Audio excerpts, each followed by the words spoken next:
Oi, turma. Então, hoje ficou de eu mandar material para vocês, né? Eu fiz a aula, porque eu gosto de gravar uma aulinha primeiro e aí mandar para os alunos. Então, vamos lá. Eu fiz um vídeo primeiro, mas eu achei que ele ficou mais ou menos, dá para entender, mas não ficou totalmente completo, né? Então, eu vou mandar esse aqui. E só mesmo porque eu sei que vocês são inteligentes, vocês conseguem, né? Aqui nós estamos tratando ainda da questão da descrição. Lembra que a gente está vendo textos descritivos? Então, hoje nós vamos trabalhar a aula 3 e a aula 4, que começa da página 5 e vai até, se não me engano, a página 7, 8 ou 9, tá? E aqui a gente já começa assim com a leitura de alguns textos. Por exemplo, tá aqui. Deixa eu virar aqui, gente, desculpa, assim fica bem melhor. Temos dois textos de exemplo, tá? O exemplo 1 e o texto de exemplo 2. Temos um que chama classificado e o outro bicho. Se vocês lerem, vocês vão ver que eles têm algumas palavras que estão em destaques. Olha só, no classificados está em destaque tem, possui, funciona, tem, então e funciona. Alguns repetidos, né? E aqui no bicho tem vi, catando, achava, examinava, cheirava e engolia. E nós estamos tratando, essas palavras em destaque são os verbos. E tá até na apostila de vocês, não precisa nem colocar no caderno, né? Tá assim, os verbos são palavras que indicam ação, estado, fenômeno da natureza, tá? E a finalidade dele é de trazer ação, mas a finalidade dos verbos também é descrever, ajudar na descrição, porque sem eles fica meio difícil, como por exemplo aqui, no caso do classificado, tem aqui o é. Ele é preto. Se não tivesse esse ia ficar ele preto. Teria sentido? Não teria. Daria qualidade a alguém? Também não. Então, o verbo é muito importante na hora que é muito importante quando a gente vai reconhecer um texto descritivo. Por isso, nós vamos estudar primeiro um pouquinho, falar um pouquinho sobre os verbos, tá? Vocês estão recebendo lá vocês vão receber, isso aqui vai ser um vídeo que vai em link junto para vocês no material. Isso que eu vou explicar aqui já está lá, é só vocês copiar no caderno para não deixar esquecer. Sempre que precisar, vocês vão lá, opa, vamos buscar conhecimentos, tem lá no caderno, tá? Aqui nós vamos, eu começo logo com a pergunta para vocês. Vocês sabem o que é modo verbal? Sabe o que é tempo verbal? E forma nominal? A professora sempre começa cheia de polêmicas, né?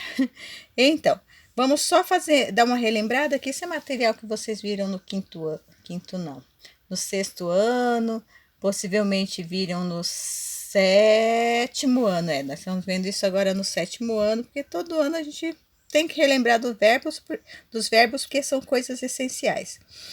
Então, vamos começar então falar um pouquinho sobre os verbos. Já sabemos que o verbo indica ação, só que tem um detalhe. Os verbos, ele tem variações, né? Tem várias formas de trabalhar o verbo. Entre as formas de trabalhar o verbo, temos aqui os modos verbais. Para quem não sabe o que é modo, você pode trocar a palavra modo por maneira, jeito, tá? Por exemplo, alguém que se veste muito bem, qual é o modo dele se vestir? Se veste bem, tá? Então, aqui, os verbos também têm modos. E os modos verbais são 3: o indicativo, o subjuntivo e o imperativo. Então, quando você vai quando vai falar com alguém e você vai dar certeza de que você vai fazer aquilo que você está falando com alguém, é um modo que você está falando com ele, tá? Uma maneira, ou seja, é um modo de que você está dando certeza. E é o que acontece aqui.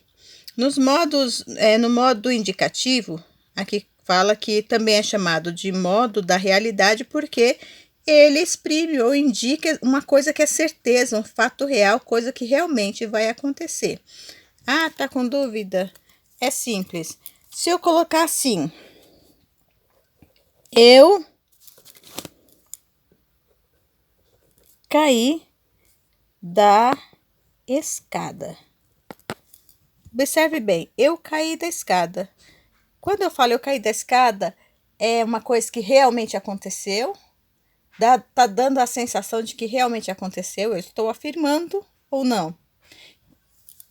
Então, realmente, ó, eu caí. Deu aquela sensação de que eu realmente caí, que eu não ia ficar precisar mentir. Então, quando você fala uma coisa que dá uma certeza, nós estamos tratando do modo indicativo, tá? O modo subjuntivo já é o contrário do modo indicativo.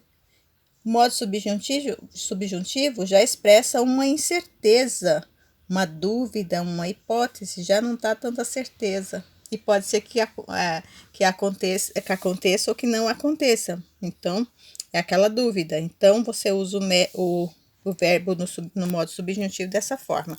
Vou ver se eu consigo fazer uma oração sobre isso. Ó. Vou escrever assim. Talvez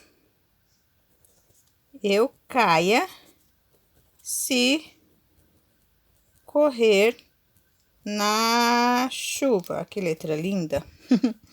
Talvez eu caia se correr na chuva. O verbo é esse aqui. O verbo principal é o caia. Certo? Então, mas se eu ler tudo, ó. Talvez eu caia. Tá dando uma certeza? Esse caia não é uma coisa certa, né? Pode ser que eu caia ou pode ser que não caia se eu correr na chuva. Então, já não deu uma incerteza. Então, esse é o modo subjuntivo.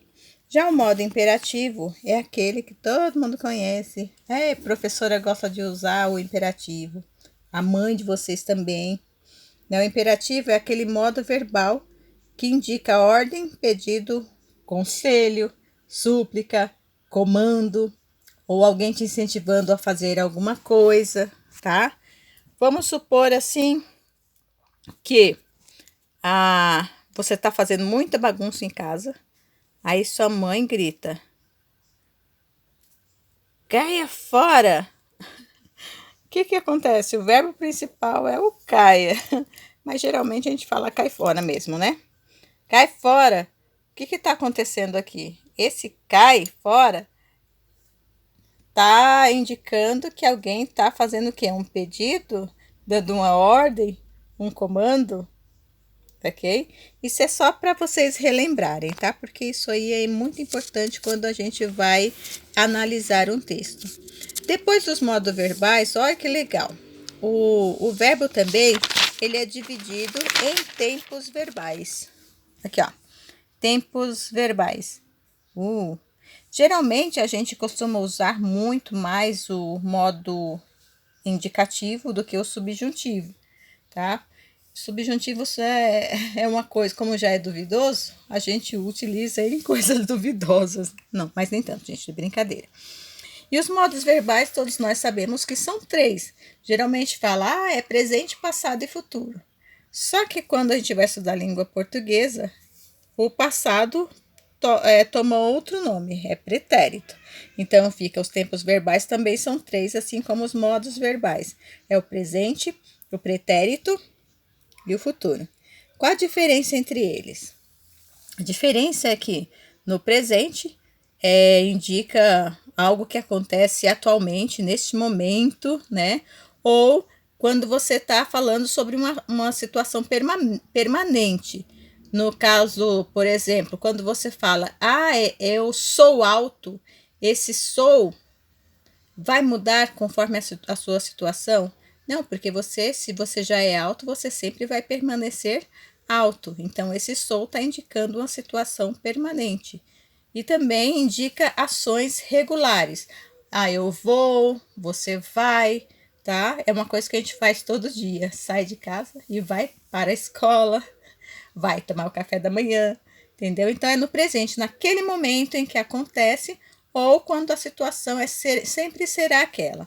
Depois disso, temos o pretérito. O pretérito, ele já é assim, indica coisas que já passou, ou seja, momentos anteriores ao presente. O pretérito, a única coisa que tem de diferente é que o pretérito ele tem 3 momentos, 3 fases.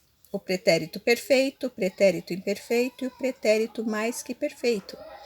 O pretérito perfeito, obviamente, todo mundo já sabe, é aquele que acabou de acontecer, mas já ficou no passado. Por exemplo, se você chutou a vassoura há 1 minuto atrás, já é passado. Há 1 segundo atrás, já é passado, já aconteceu. Então, esse é o pretérito perfeito, quando a situação foi concluída. Não importa se foi neste momentozinho ou se foi um pouquinho anterior, mas foi concluída. Já o pretérito imperfeito, ele indica uma ação feita anterior ao presente também, só que essa ação, ela não foi concluída, ela parou no meio, ou ela continua acontecendo, só que não acabou. Por exemplo, deixa eu dar um exemplozinho aqui de pretérito imperfeito. Eu comia quando você chegou. Olha só, significa que eu estava comida, ou estava, ai meu Deus, significa que eu comia, não vai rir da professora, hein? Significa que eu comia quando você chegou e me interrompeu. Aí eu tive que parar de comer ou continuei comendo, mas não naquele momento, entendeu? Por isso que é chamado de pretérito imperfeito, porque não foi uma ação totalmente concluída, tá? Já o pretérito mais que perfeito, a gente tem que estudar, mas é um tipo de pretérito que já quase a gente não usa. Tá caindo em desuso porque o pretérito imperfeito, ele acontece quando uma situação é feita depois que outra já aconteceu. Ó, uma ação anterior a outra já concluída. Eita, nós, tá difícil. Não entenderam? Deixa eu ver uma oraçãozinha aqui para essa. Eu estivera na roça, mas hoje estou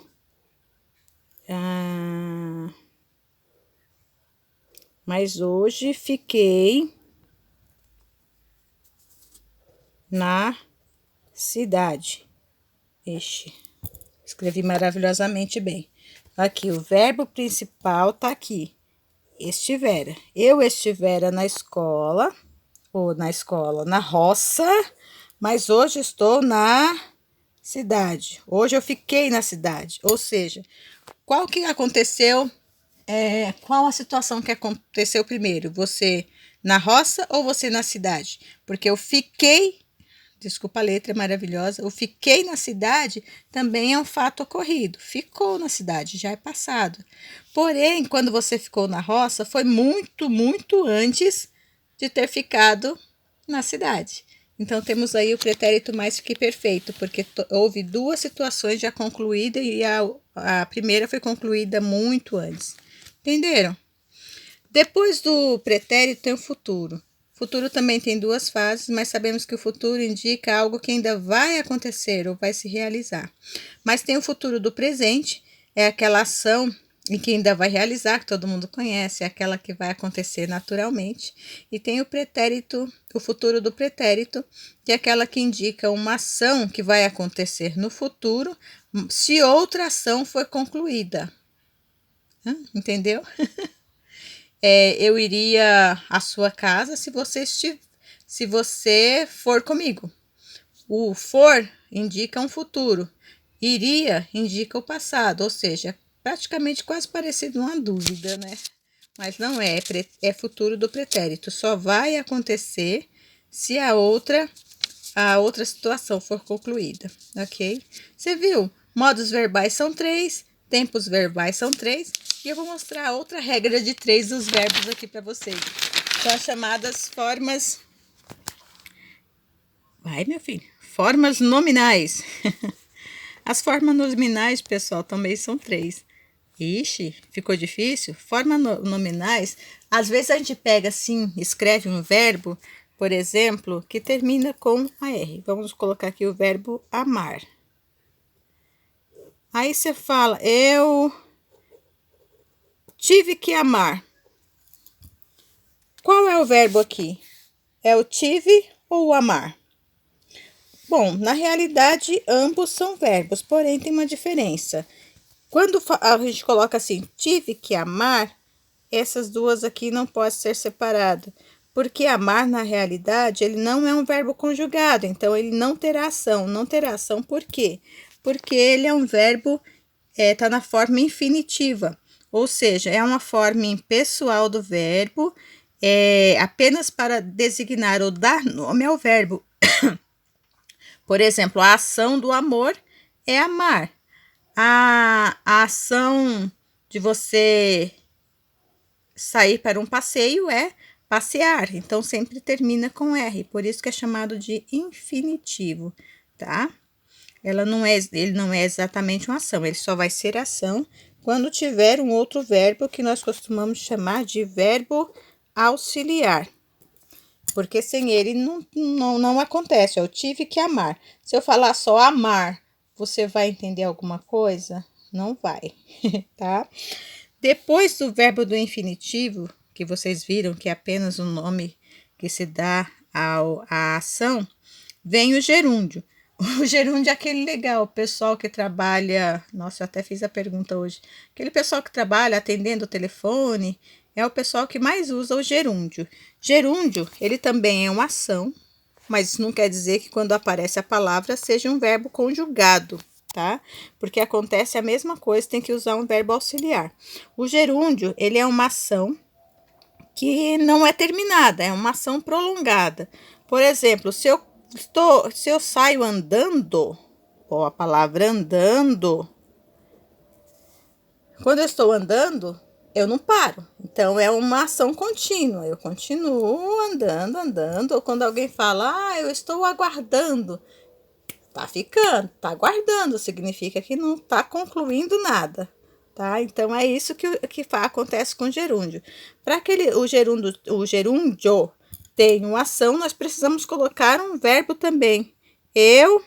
No caso, eu estou andando. Aí sim, tem uma ação aqui. Aqui temos o gerúndio e precisamos, para dar uma ação, um verbo auxiliar. Sempre vem junto. Por isso que essas formas nominais do verbo, ele tem uma ação, porém, só vai ter ação se tiver o verbo auxiliar. É o que acontece aqui também, ó. O infinitivo termina com R, o gerúndio, as terminações que terminam com NDO, todas elas são gerúndio, tipo andando, caminhando, falando, amando, derrubando, derrotando, estudando, falando. Tudo isso são gerúndios, ou seja, uma ação que não é terminada, é um prolongamento, fica um tempinho até você concluir, né? Depois tem o particípio. O particípio é aquela que também mostra um resultado de uma ação.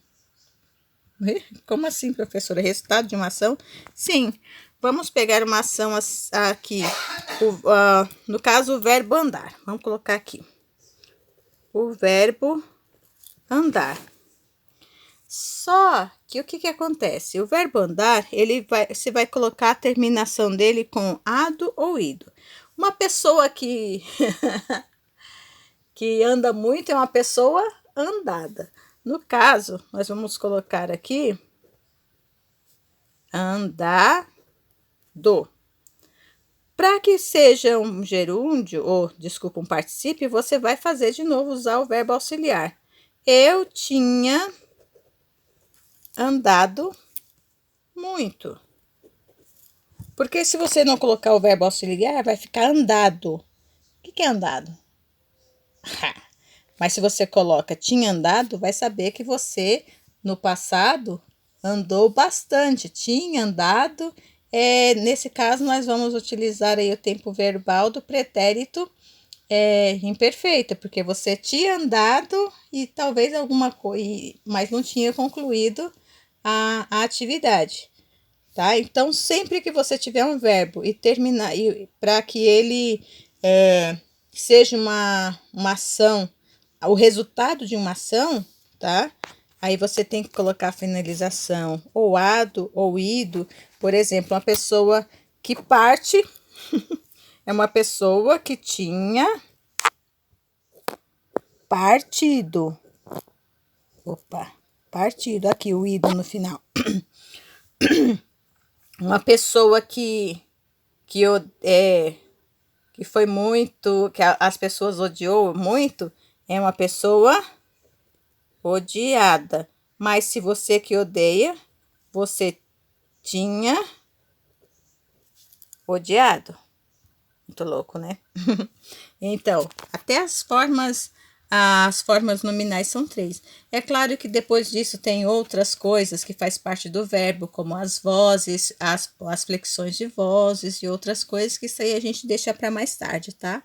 Mas o importante é saber, professora, no que isso vai ajudar na atividade? Simples. Olha bem aqui. Todas essas palavras aqui são verbos. E ela tem um modo. Quando fala assim, esse meu celular tá uma maravilha. Ele é preto, do ano de 2019, e tem 13.500 quilômetros rodados. Tá falando de vamos ver o modo. Tá falando de uma coisa que é certeza ou não? Se for certeza, obviamente, está no modo indicativo. E essa daqui, será que tá no modo indicativo também, ó? Vi ontem um bicho. Vi. A pessoa que escreveu tá dando a certeza de que viu? Se viu, está no modo indicativo. Óbvio. Olha só que aí vem mais. Olha que legal. Catando. Será que esse catando tá num tempo verbal? Tem um modo ou é forma nominal? Tá? Achava, examinava, engolia, cheirava. E aí, depois que você vê qual é o tempo verbal, por exemplo, esse aqui, que tempo verbal que é? Não vou dizer porque você vai resolver. E esse aqui, que tempo verbal que é? Tá no presente, passado, futuro, já sabe que tá no indicativo, né? E pode ser que tenha a forma nominal. Você vai fazer o seguinte, tem 2 textos, o texto 1 e o texto 2. Você há de ler esse texto, conforme a explicação dos 2 exemplos lá. E vocês vão responder isso aqui que tá uma facilidade só. Porém, eu não posso ficar mostrando que eu tô sem apostila, só tem a apostila do professor. E aí não tem graça, né, se eu colocar a resposta. Mas só em saber do que se trata os verbos, o modo verbal, o tempo verbal e as formas verbais, vocês já vão conseguir responder a aula 3 e a aula 4. É só vocês lerem direitinho. Aí na próxima aula a gente faz a correção, tá? No caso, sexta-feira, vocês mandando o material, eu já faço a correção e passo para vocês, tá bom? Não esqueçam, faça o material e envie para mim, por favor, o mais urgente que vocês puderem, porque eu tô sem resposta nenhuma de vocês. São poucos os que me mandam, tá?